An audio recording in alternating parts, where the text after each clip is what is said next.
Because what used to be multicultural and mainstream is now mainstream. The demographics have shifted. Absolutely, yeah. So, it pays for them to do it because that whole myth about movies overseas don't do well. That was all. Well, that theory was blown out the water. That was all BS. Well, actually, it was blown out of water with Django. Right. I mean, right. it could have always been blown out of the water. But the reality is, they created a system in their mind.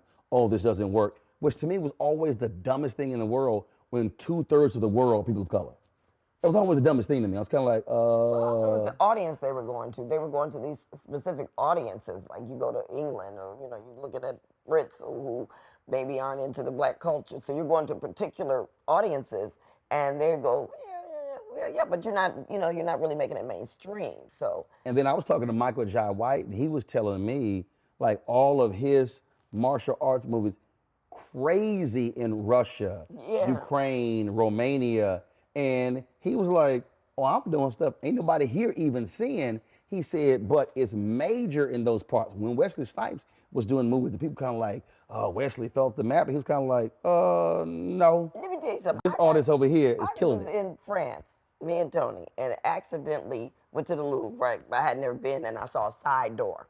And we got off the little bus. I said, well, "Come on, Tony, let's go to the Louvre." I mean, I'm just like, "Let's go to the Louvre." Right. We're here. This black girl is at the door with this white guy, the black African girl, and she says, "Oh my God, Vanessa Bell Calloway," and I'm like, "This, you know me?" And come to find out, we were at the wrong door. But she said, "I'm gonna let you in. Just go in here." But I was in Paris, France, and that shocked me. She knew my name. She knew me. She knew my movies. So it's like, you just got to, they say, build and they will come. Put it out there. People will find it. They will come. But the crazy thing is, black entertainers flourished in the 30s, 40s, and 50s in France, in England, in those places.